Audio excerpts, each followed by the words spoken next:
Boa noite. Boa noite para você. O Jornal da Record começa mais uma edição com cobertura especial sobre o coronavírus. Agora o Brasil tem quase 8 mil casos confirmados, 299 mortes. Daqui a pouco a gente vai detalhar todos esses números. E começamos falando do impacto na economia do país, toda essa crise. Em apenas uma semana de isolamento social, o varejo acumulou perdas de mais de 60%, isso em todo o país. São os efeitos da quarentena. O setor espera medidas para conter uma onda de desemprego e também de falência. Nesta papelaria, a rotina agora é procurar, por um aplicativo de mensagens, os clientes que costumavam vir até aqui. Diariamente tínhamos um público aí de 100 pessoas, 100 clientes aqui na loja, e com isso tudo caiu drasticamente o movimento. O produto que está garantindo algumas vendas surgiu do pedido de uma mãe para divertir a filha em casa. Um kit de materiais escolares que logo conquistou mais clientes. Ontem saíram 20 kits. Mesmo assim, o faturamento agora chega a apenas 30% do que era antes. Já são 2 semanas de portas fechadas. Para quem não vende pela internet, nenhum faturamento. No comércio de São Paulo, em geral, o resultado na segunda quinzena de março foi uma queda de 53% na comparação com o mesmo período do ano passado. Só não foi pior por causa de serviços essenciais que continuam funcionando, como farmácias e entrega de comida. Mas para quem teve que parar, a situação fica mais difícil a cada dia. Em todo o país, a queda no comércio é ainda maior. Em apenas uma semana, mais de 61%. Por isso, o presidente da Associação Comercial de São Paulo diz que o setor precisa de mais apoio financeiro para enfrentar a crise, com alívio, por exemplo, na cobrança de impostos. O que mais incomoda é a não postergação dos impostos estaduais e municipais. O ICMS, o ISS, o IPTU tem que ser postergado. As empresas e as pessoas físicas não têm como pagar. Dono de uma loja de roupas no comércio popular, o Lauro diz que as vendas pela internet ainda são muito pequenas. Enquanto a situação não volta ao normal, a maior preocupação dele é resistir e não abrir mão de nenhum dos 19 funcionários. O pensamento é manter a equipe toda e dar esse suporte para essa pessoa, para que ela não se sinta desamparada num momento tão sério, tão complicado, que afeta o mundo todo. Veja agora outros destaques do dia. O novo coronavírus chegou ao Brasil em janeiro. O país já tem quase 8 mil casos. Auxílio de R$600 começa a ser pago na semana que vem. Professora pede ao presidente reabertura da economia. Como usar máscaras caseiras em segurança? Mundo já registra 1 milhão de casos da Covid-19.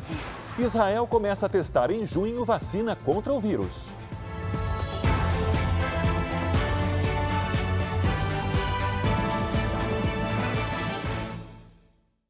Oferecimento Bradesco Empresas e Negócios. Com você no futuro do seu negócio.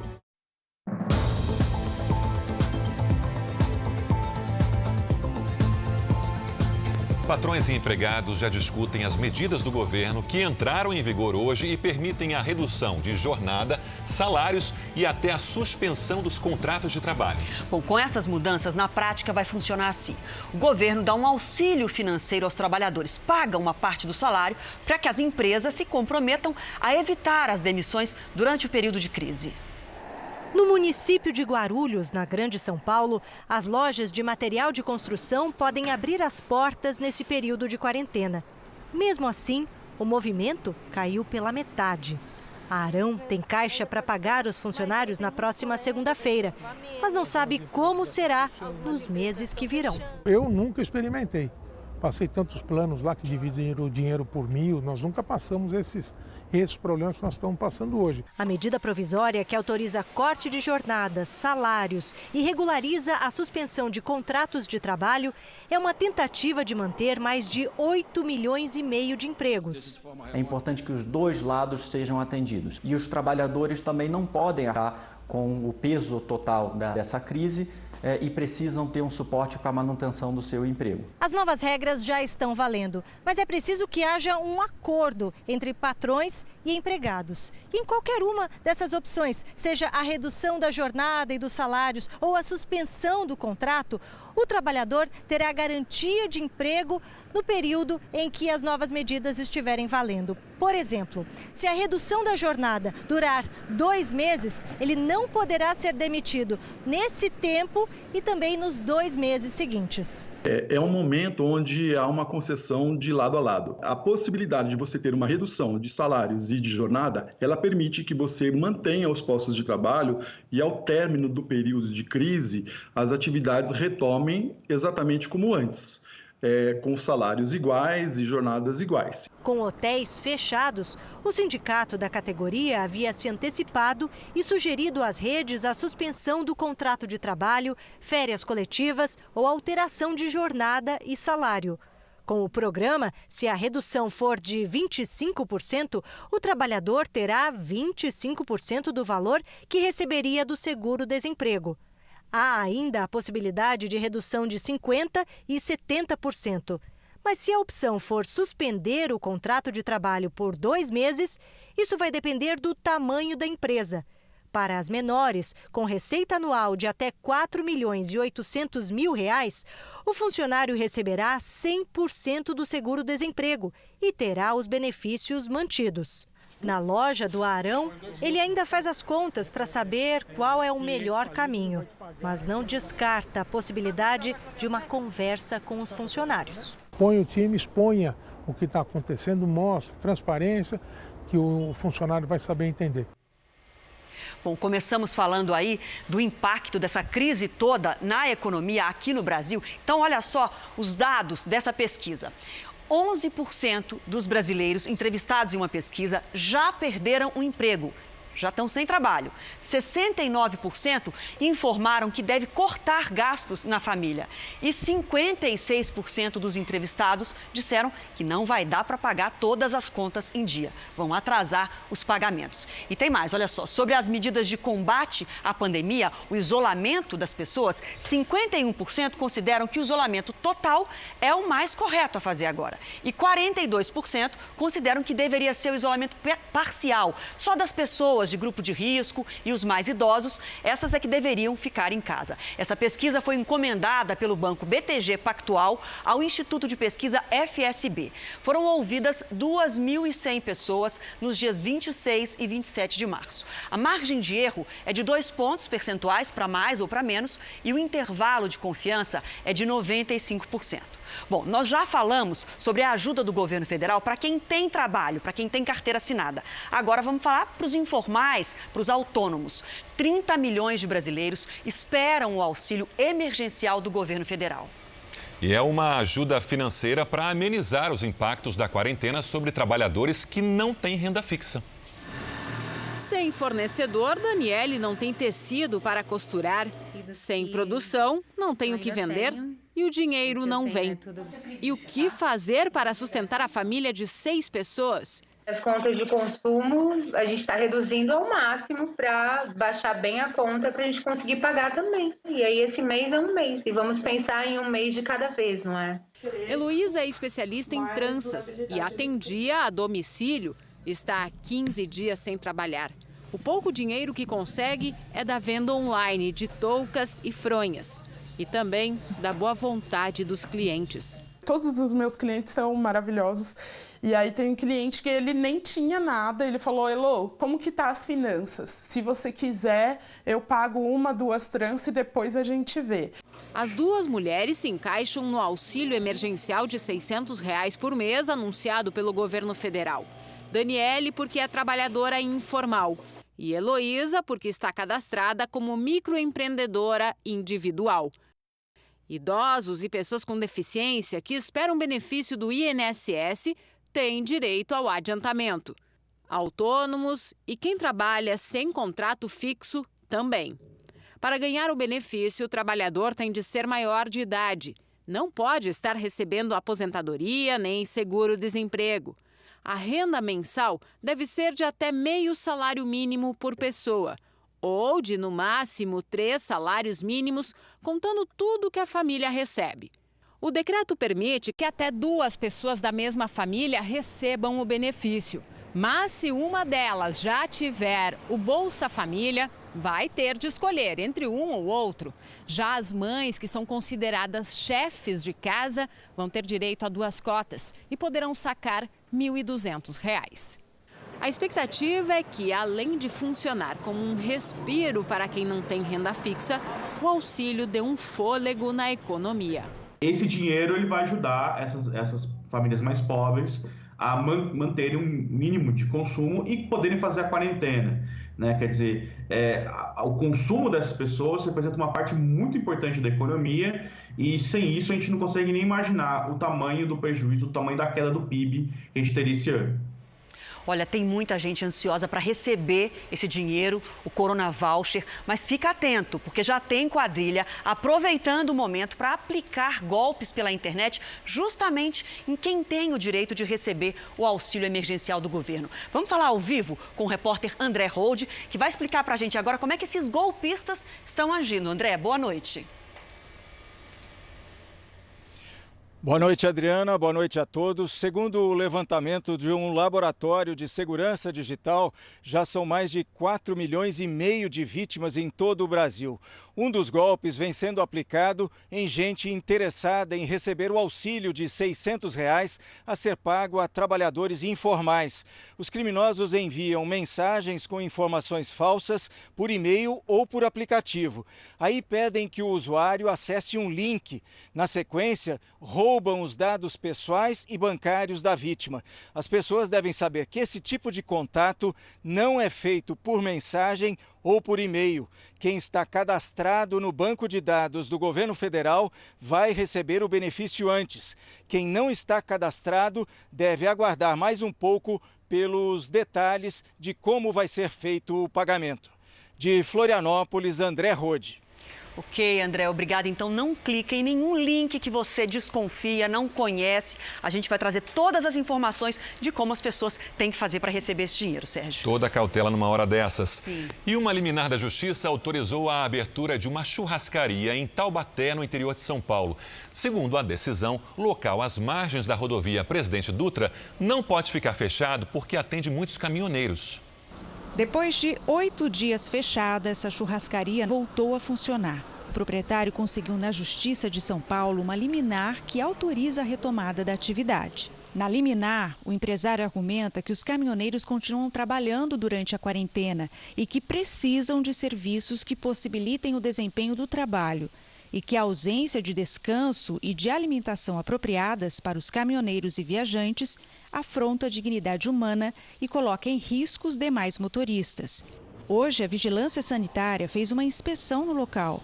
No salão, as mesas foram distribuídas com a distância exigida. Antes, o local que comportava 200 clientes, agora só poderá atender 48. A gente tem um distanciamento mínimo de 2 metros, né, uma pessoa da outra.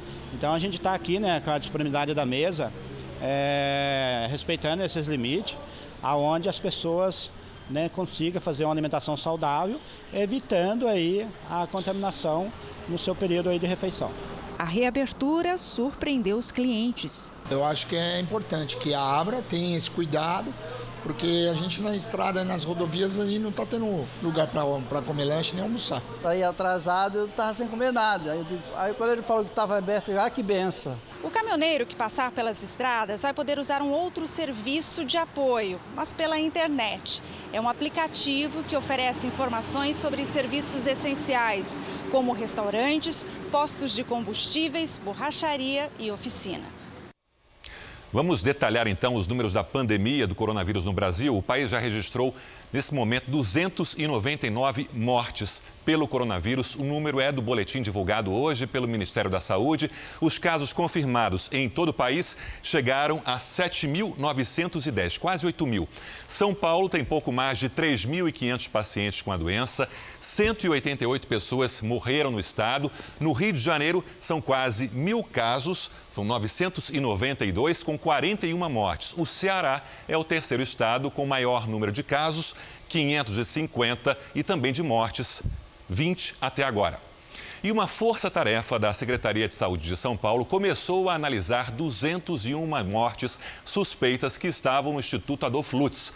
O resultado foi divulgado agora há pouco. 93 amostras já tiveram o diagnóstico concluído. 20 testaram positivo para coronavírus, ou seja, o número de mortes por Covid-19 no estado subiu e agora são 208. Vamos agora ao vivo a Brasília com informações da repórter Cristina Lemos. Cristina, boa noite.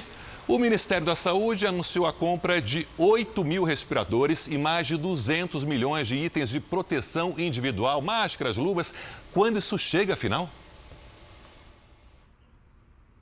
Boa noite, Sérgio. Boa noite a todos. Olha, material fundamental para salvar vidas e, segundo o ministro Mandetta, a promessa de entrega daqui a 30 dias. O ministro Mandetta também confirmou que fez um acordo com autoridades americanas, inclusive para a fabricação de máscaras cirúrgicas. No outro encontro hoje com a Procuradoria-Geral da República, o ministro da Saúde fez um acerto para que ações judiciais em todo o país não atrapalhem o esforço nacional de combate à epidemia. Vamos ouvir o ministro. Organizar esses fluxos de comando e orientações é o que vai evitar aquela quantidade enorme de ações judiciais que entram dentro do sistema e falam assim: tira esse equipamento daqui, põe aquele equipamento aqui, pega essa máscara daqui, põe a máscara para lá. E isso ajuda a organizar do ponto de vista de ordenação de fazer e ordenação de despesas. E, Cris, o ministro do Turismo participou daquela entrevista diária com integrantes do governo, falou sobre os brasileiros que estão retidos no exterior? Sim, Sérgio. O ministro Álvaro Antônio explicou que, em conjunto com o Itamaraty, o Ministério do Turismo ajudou a repatriar quase 10.500 brasileiros que estavam retidos no exterior e que ainda faltam cerca de 5 mil a serem trazidos de volta ao Brasil. O ministro explicou que está em negociação com a rede hoteleira brasileira para que eles possam abrigar médicos e agentes de saúde no intervalo de descanso, assim que deixarem os hospitais, evitando contágio com as suas famílias. Já a ministra das Mulheres, Damares Alves, revelou que está muito preocupada com o aumento da violência contra as mulheres. Vamos ouvir a ministra.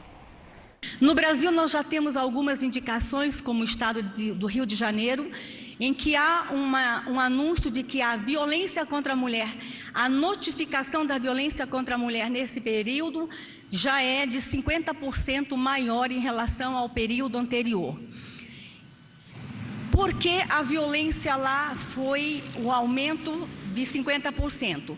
Nós temos aí que considerar que o Rio de Janeiro sai na frente com a ocorrência do boletim de ocorrência de forma online. Em outros estados, a violência não tem crescido desta forma, porque a mulher está dentro de casa, possivelmente com o agressor, não tem como sair para denunciar e não tem como usar o telefone para fazer a denúncia. O governo tenta agilizar a ajuda aos trabalhadores e deve começar os pagamentos na semana que vem. Também estuda a possibilidade da suspensão da cobrança da conta de luz para as famílias mais pobres. Um respiro. Para muitos brasileiros, são medidas urgentes diante de uma situação que piora a cada dia. No Palácio da Alvorada, uma professora desabafou na saída do presidente Jair Bolsonaro. Presidente, olha só, presidente, vim aqui, já estou vindo quase todos os dias. Vim aqui pedir para o senhor, como mãe, preciso voltar a trabalhar, entendeu? Não tem condições da gente viver nessa situação. Não tenho, vai faltar coisa para os meus filhos dentro da minha casa. Estou aqui pedindo para o senhor. E eu vim aqui pedir, não é por mim, por milhões e milhares de pessoas que estão sentindo, que estão na necessidade de ter condições, presidente, de trabalho. Eu não quero dinheiro do governo, eu quero trabalho, eu quero voltar à minha vida normal. Pode ter certeza que você fala por milhões de pessoas. Para entender o que acontece com essa professora, o Jornal da Record foi até a casa dela. A Fátima Montenegro mora na Asa Sul, um bairro de classe média alta de Brasília. É mãe de 2 filhos e conta que é professora particular e que não tem dado mais aulas. Se eu trabalho, eu tenho. Se eu não trabalho, eu não tenho. E aí desesperei ontem quando saiu mais um decreto do governador que ia ficar mais um mês sem aula. Para se manter, ela tem contado com a ajuda da família. A pensão do ex-marido é para pagar o aluguel. E a renda caiu assim brutalmente? Caiu não, parou, Thiago. Se eu trabalho, eu não tenho dinheiro. Para as pessoas em dificuldade, o governo quer começar a pagar a ajuda emergencial de R$ 600 até a próxima semana.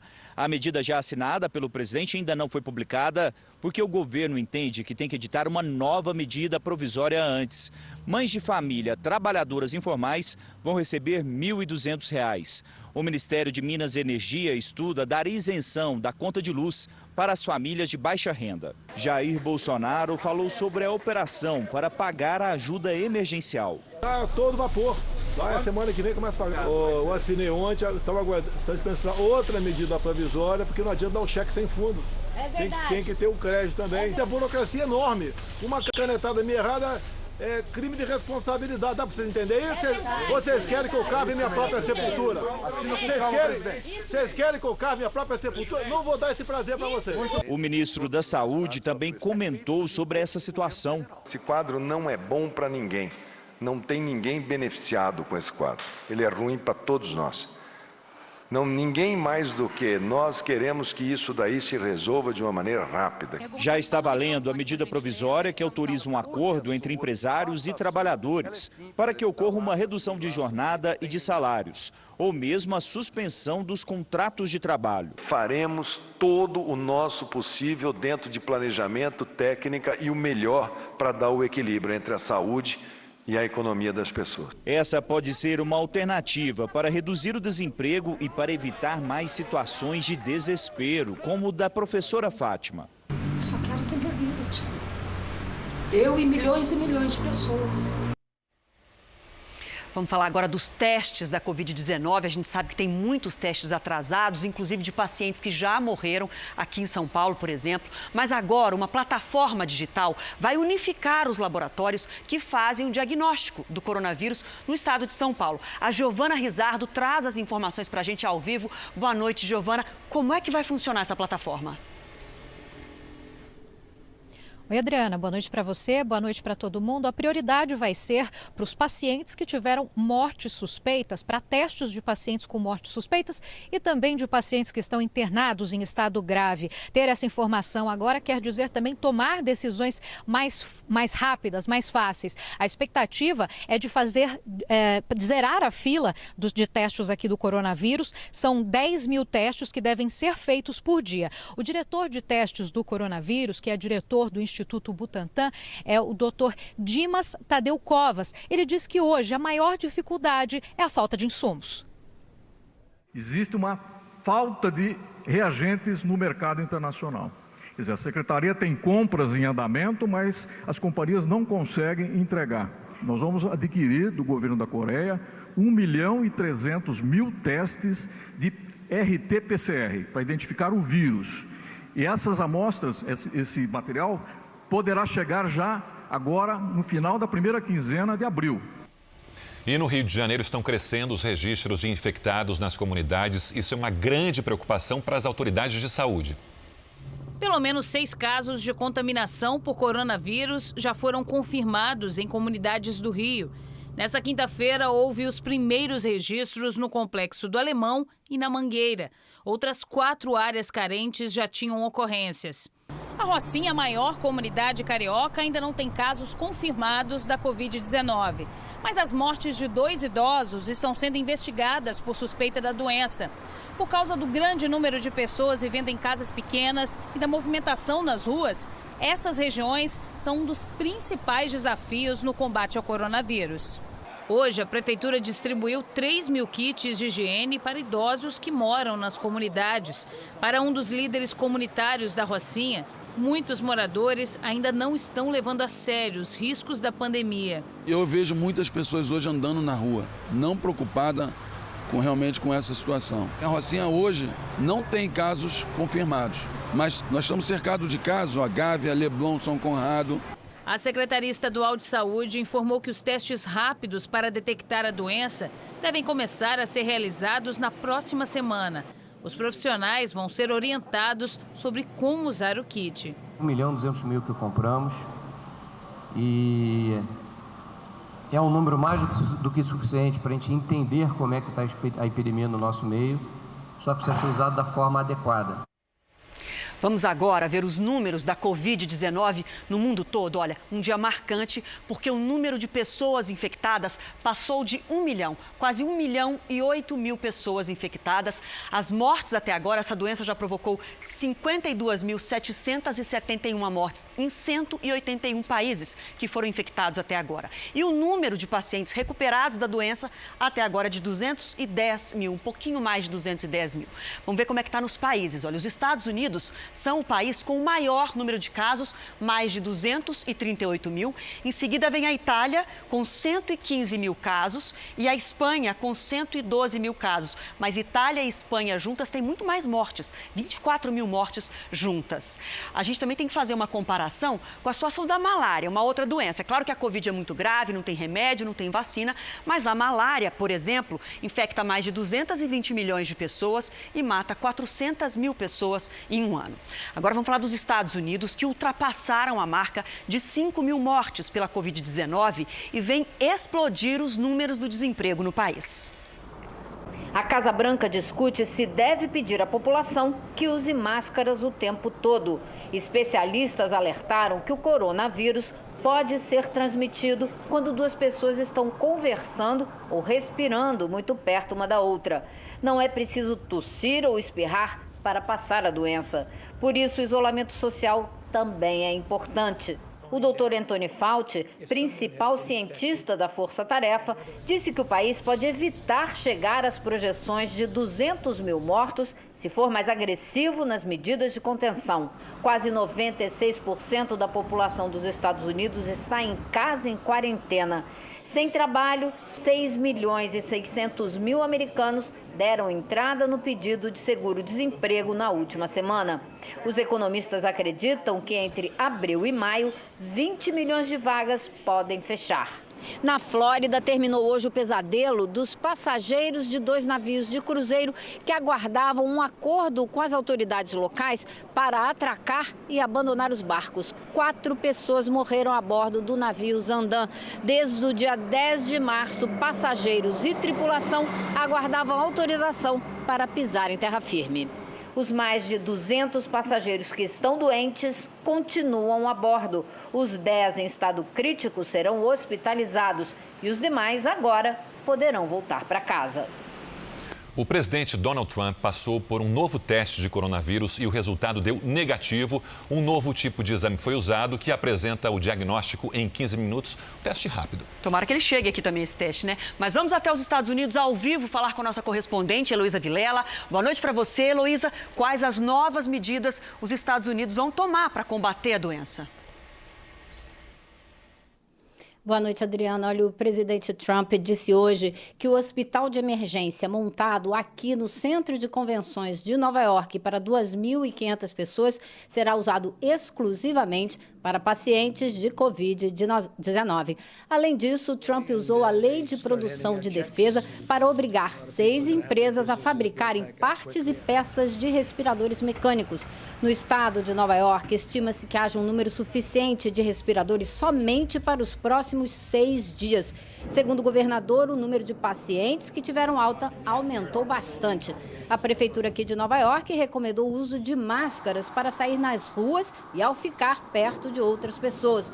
Os Estados Unidos também aprovaram hoje a produção de um teste que descobre se uma pessoa saudável já teve a doença. E essas pessoas, hoje em dia, com certeza devem estar livres, imunes ao Covid-19. Sérgio, Adriana. Muito obrigada, Heloísa. E vamos agora com a opinião do jornalista Augusto Nunes. Boa noite, Augusto. Boa noite, Adriana. Boa noite, Sérgio. Em 2009, quando o H1N1 chegou ao Brasil, o então presidente Lula desdenhou da epidemia. Aspas. Eu acho que essa gripe não é do tamanho que parecia que ia ser. Fecha aspas. Foi o que disse no programa radiofônico Café com o Presidente. A H1N1 matou mais de 2.000 brasileiros em 2009 e 2010 e continua fazendo vítimas. Em 2019, essa gripe matou 796 brasileiros. Mas Lula agora está concentrado na pandemia de coronavírus e todo dia exige que Bolsonaro faça o contrário do que ele fez. Há 11 anos, Lula se negou a adotar medidas que atrapalhassem as atividades econômicas. Enquanto outros países proibiam aglomerações com mais de 100 pessoas, Lula esqueceu qualquer tipo de quarentena, pois reiterou nesta quinta-feira que se transformou num enfático partidário do isolamento radical. Aspas para o ex-presidiário. A única forma do povo se defender do coronavírus é ficando em casa. Fecha aspas. É o que anda fazendo, ao lado da namorada Janja, o homem que não tem emprego regular desde 1977. Foi então que se tornou dirigente sindical. Há mais de 40 anos, Lula vive de conversa. Berra promessas em palanques ou murmura cifras e porcentagens em encontros com parceiros de histórias muito mal contadas. Essa epidemia de oportunismo infectou João Pedro Stedley quando ainda engatinhava. Também nesta quinta-feira, o gerente do MST ordenou que todos parem de trabalhar. Stedley vive do dinheiro que ganha para planejar invasões de propriedades rurais, onde jamais ficou além de algumas horas. Melhor para ele. Como não sabe distinguir um canavial de uma plantação de milho, o camponês de Araque correria o risco de amputar a própria cabeça caso manuseasse uma foice. Ele só viu foice de perto ao contemplar a bandeira da extinta União Soviética. Você vai ver a seguir, empresas param de produzir carros para consertar respiradores. E ainda hoje, um varal solidário para matar a fome de quem mora na rua. E às 10h30 da noite tem o programa Coronavírus Plantão com Luiz Bate.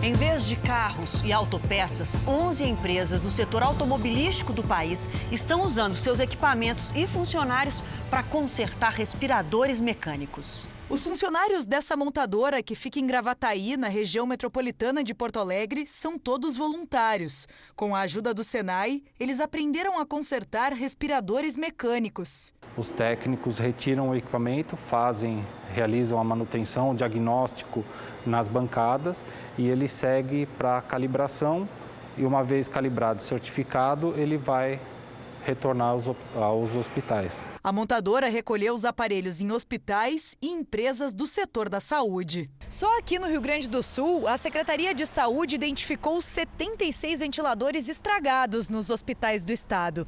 Todos já estão recebendo reparos. Depois de prontos, a própria montadora vai devolver os equipamentos. Fábricas do setor automobilístico de 13 estados brasileiros participam do projeto. Pelo mapeamento feito junto com o SUS, 3.600 respiradores vão ser recuperados na parceria. Então, quanto mais rápido nós podemos recuperá-los, vai ser mais vidas que nós vamos salvar. O Congresso se reuniu hoje por videoconferência para votar a adequação do orçamento no combate ao coronavírus. Vamos então a Brasília ao vivo com Clébio Cavagnoli. O que ficou decidido? Clébio, boa noite. Boa noite, Sérgio, a você, a Adriana e a todos que nos acompanham. Olha, Sérgio, a sessão terminou agora há pouco. Os senadores aprovaram um projeto que determina como serão os gastos do chamado orçamento impositivo. Na prática, depois de um acordo com o governo, eles poderão indicar o destino de 30 bilhões de reais, que em tese iriam, portanto, para projetos em suas bases de atuação. Os senadores também aprovaram a inclusão de um dispositivo que dispensa, durante esse período de calamidade pública, a apresentação de compensações a projetos e emendas que podem levar a um aumento de despesas. Mais cedo, os deputados também aprovaram essas mesmas propostas numa sessão remota. De Brasília, Clébio Cavagnoli. Obrigado, Clébio. Até amanhã. A Confederação Nacional da Indústria acredita que o Brasil poderá perder até 98 milhões de reais em exportações que não serão realizadas por causa da pandemia do coronavírus. 56 milhões de toneladas de carga deixariam de ir para o exterior. Para a CNI, a queda do PIB mundial em até 1,1% pode levar a uma redução importante das vendas brasileiras. Daqui a pouco, as dicas para fazer uma máscara de pano em casa e proteger a sua saúde. E você vai ver também vacina oral contra o coronavírus começa a ser testada em junho. E às 10h30 da noite tem o programa Coronavírus Plantão com Luiz Batti.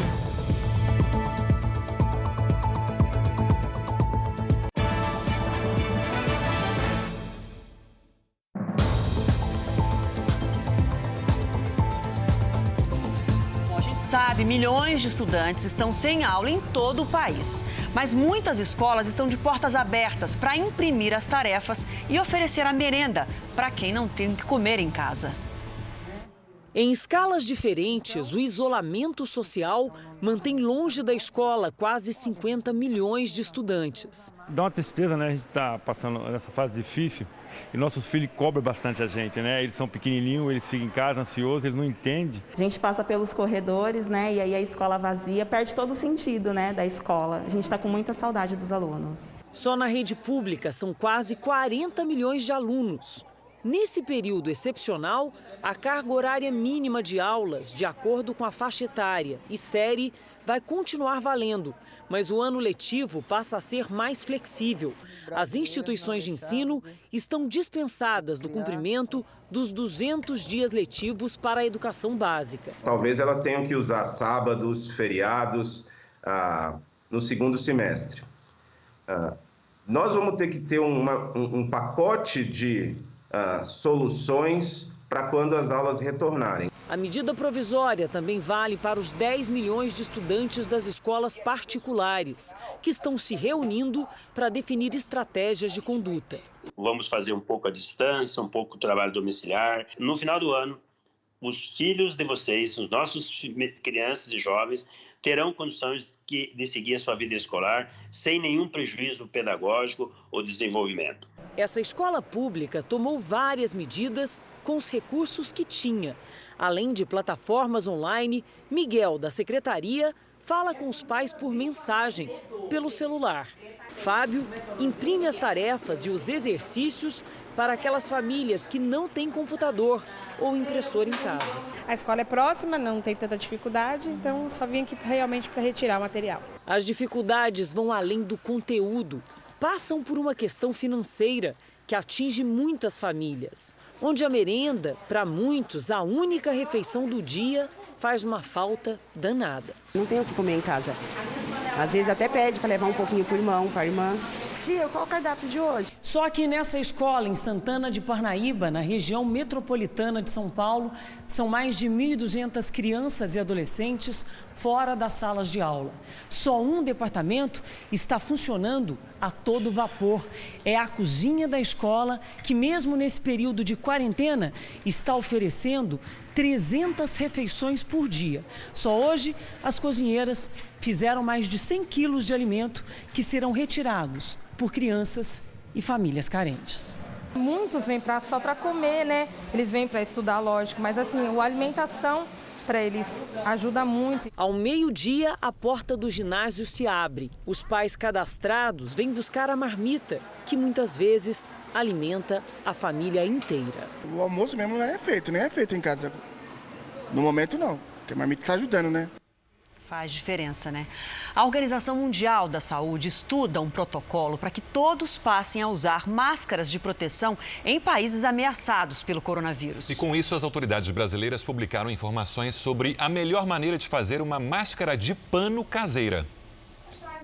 Com estampas variadas, Ana Paula vai dando forma a diferentes modelos. No começo, as máscaras eram para ela mesma. Em pouco tempo, Ana Paula já trabalha por encomenda. Você tem feito quantas por dia?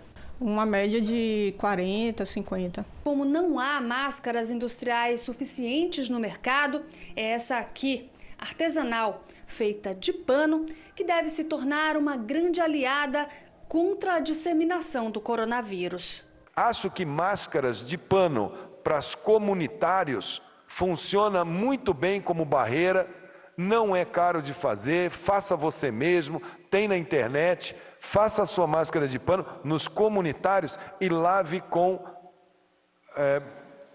hipoclorito, água sanitária, cândida, lave por 20 minutos, seque, tenha 4 ou 5, de uso pessoal, sua, de mais ninguém, você mesmo lava quando chega em casa, reaproveite, porque agora é lutar com as armas que a gente tem. Para fazer as máscaras, o Ministério da Saúde deu algumas orientações.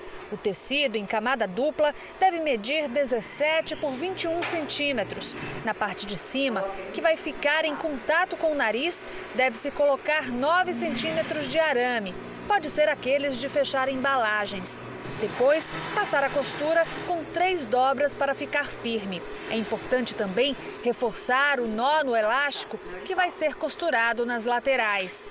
Entre os especialistas, é consenso. O uso da máscara não elimina outros hábitos de higiene. Importante que, além das máscaras, a gente tenha cuidado com as nossas mãos. Sendo assim, ao colocar as máscaras, você procure pegar pelas alças, não pela frente, e evite o contato das suas mãos no rosto. Em várias cidades, brasileiros contribuem para que mais pessoas tenham acesso a máscaras eficientes e baratas. Um mutirão se formou em uma universidade do Rio de Janeiro para produzir máscaras em equipamentos 3D. Elas serão distribuídas de graça a profissionais de saúde. Em Campo Grande, 60% do trabalho em uma empresa de uniformes estão voltados para a confecção de máscaras de tecido e roupas hospitalares. Mais uma iniciativa para doação. Em Goiânia, todo o estoque de uma indústria de roupas masculinas virou matéria-prima para máscaras artesanais. Em Jaú, no interior de São Paulo, funcionários da Santa Casa é que estão fazendo máscaras para distribuir entre médicos e enfermeiros. A meta são 300 por dia. Em Curitiba, voluntários produzem máscaras em casa para abastecer o Hospital Pequeno Príncipe, especializado no atendimento a crianças. São pessoas como a costureira Rose, que agora só produz máscaras contra o novo coronavírus. Aí eu estou usando tricoline branco e tricoline estampado. E estou fazendo algumas máscaras. Essa daqui, para o pessoal ver, né, como ela é produzida. Ela é vice-versa, dá para usar dos dois lados, né? A pessoa pode usar um lado um dia, depois de higienizar, usar o outro lado outro dia. Aí tem essa aqui de amostra para o pessoal pegar e olhar. E essas aqui já são higienizadas, lavadas e passadas. No Rio de Janeiro, 3 organizações se uniram para arrecadar dinheiro para hospitais públicos. É o lado do bem na crise, Adriana. E aí essa união tem que acontecer, né, Sérgio? Vamos ao vivo até o Rio, então, falar com o repórter Pedro Paulo Filho. Boa noite para você, Pedro Paulo. Essa vaquinha aí já começou a surtir efeito? Já tem resultado? Já sim, Adriana, boa noite para você, boa noite a todos. O Hospital Universitário Clementino Fraga Filho, aqui da Universidade Federal do Rio de Janeiro, já começou a construção de 60 novos leitos de terapia intensiva, com dinheiro arrecadado nessa iniciativa. A expectativa é que em maio toda a ala já esteja disponível para atender aos pacientes.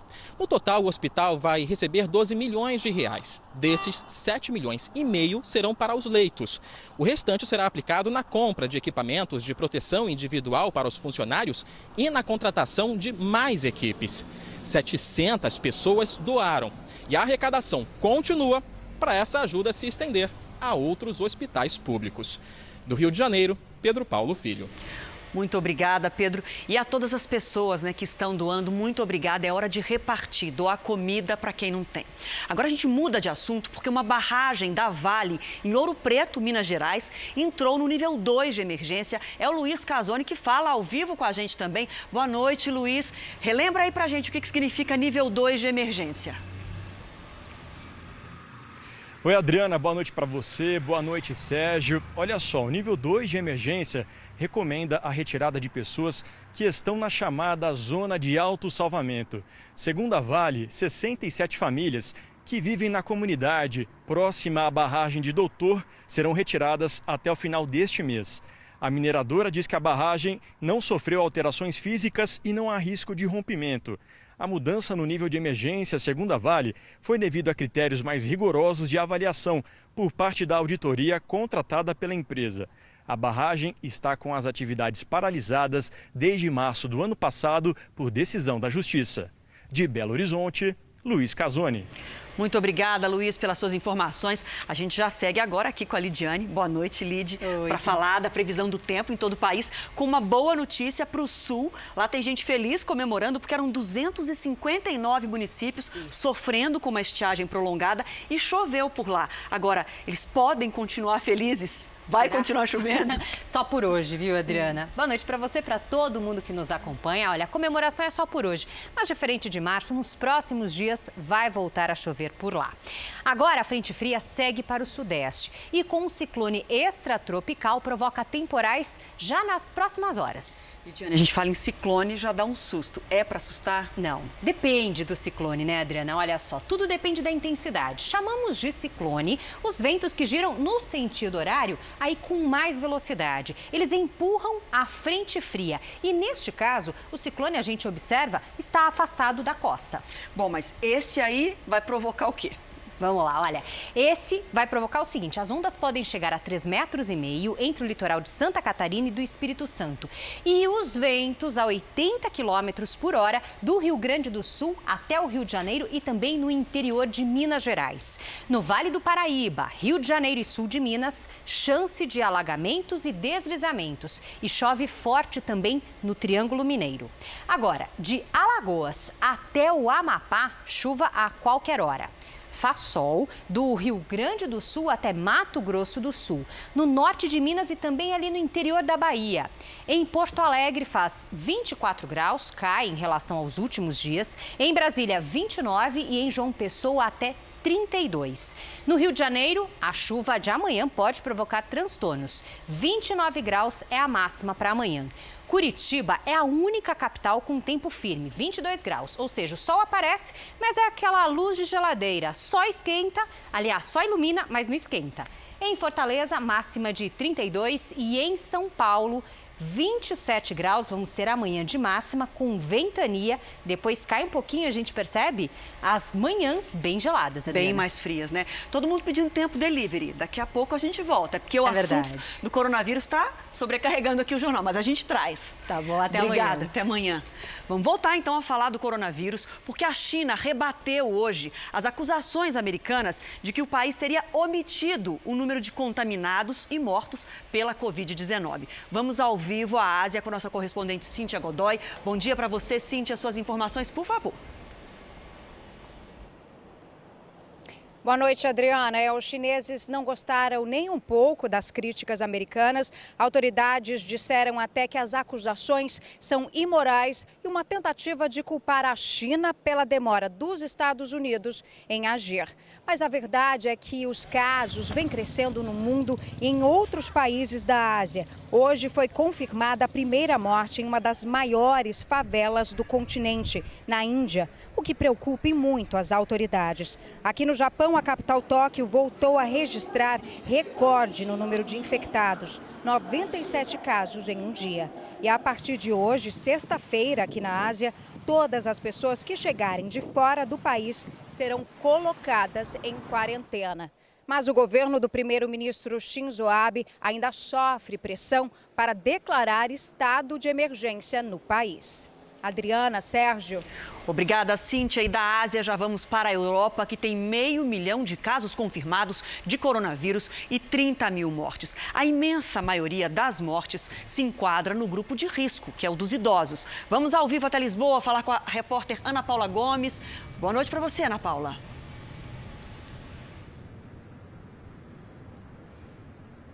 Boa noite, Adriana, Sérgio. Segundo a Organização Mundial da Saúde, mais de 95% das vítimas fatais aqui na Europa tinham mais de 60 anos. A Itália registrou hoje mais 760 mortes, na Espanha foram mais 950.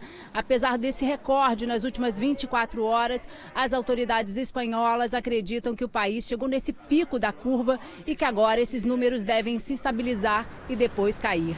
Aqui em Portugal, o estado de emergência foi prorrogado por mais 15 dias, com mais restrições, como o fechamento total dos aeroportos e também das estradas durante o feriado da Páscoa.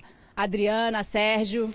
Muito obrigada, Ana Paula. Bom, já falamos da solidariedade aqui no Brasil. Vamos continuar com esse assunto, que ele é importante, Sérgio? Importantíssimo, Adriana. Duas empresas mostraram que a solidariedade pode ser o melhor caminho para ajudar no combate à pandemia. Esse hotel de luxo na Austrália abriu as portas para abrigar moradores de rua e evitar que o vírus se espalhe entre eles. E uma empresa de sapatos de plástico nos Estados Unidos decidiu doar pares para os profissionais de saúde. Catadores de material reciclado de Belo Horizonte encontraram pela cidade doações que podem fazer muita diferença para quem passa por dificuldades numa hora dessa. Todo dia, o Alisson sai cedo de casa e anda pelas ruas do centro para recolher material reciclável, como alumínio e papelão. Só que, ultimamente, está difícil achar matéria-prima para vender. Está difícil para nós. Os alimentos pendurados apareceram na hora certa. Dezenas de kits com biscoitos, sucos e doces à disposição dos moradores em situação de rua. A gente estava sem dia, a gente está com fome já. Gostei, multiplica e doa para nós. Para evitar aglomeração, o local foi cuidadosamente escolhido. A grade do Parque Municipal, bem no centro da capital mineira. Como os voluntários não podem ir a hospitais, asilos e creches, eles pensaram em uma outra maneira de ajudar. Acompanhando este trabalho aqui, é até difícil saber quem está mais grato, quem recebe ou quem doa. Emocionada, né? Débora fez um vídeo para mostrar como embalou os pacotes em casa, junto com as filhas. Tudo feito com muito carinho e cuidado, principalmente com a higiene. É a que mais sente, né? Porque não tem para onde correr, não tem reserva, a maioria nem familiar tem, né? O gesto solidário chamou a atenção de muita gente. Mais tarde eu vou embora, comer um biscoito. O mundo tem muita gente e poucos seres humanos. E o brasileiro é especialista nisso, Boa né? terra, Adriana. Em ajudar, é isso aí. E nós seguimos com a tradição de encerrar o Jornal da Record com esperança. Uma vacina que combate o coronavírus está em estágio final de produção em Israel. Os testes em humanos começam no dia 1º de junho. Os cientistas trabalhavam há 4 anos em uma vacina para o vírus da bronquite aguda das galinhas e perceberam que ela poderia funcionar também para a prevenção da Covid-19. Já na Austrália, 4.000 profissionais da saúde serão vacinados com a BCG, normalmente usada contra a tuberculose. A intenção dos testes é aumentar a imunidade para permitir que eles continuem trabalhando com um risco menor de infecção pelo coronavírus. E agora uma última informação, o governo acaba de publicar no Diário Oficial a ajuda emergencial de R$ 600 a trabalhadores informais. Portanto, a lei já está em vigor. O Jornal da Record termina aqui e à 00:30 tem mais JR. Fique agora com a novela Amor Sem Igual e às 10h30 da noite tem Coronavírus Plantão ao vivo com Luiz Bate. A gente volta a se encontrar amanhã aqui no JR. Boa noite e até amanhã.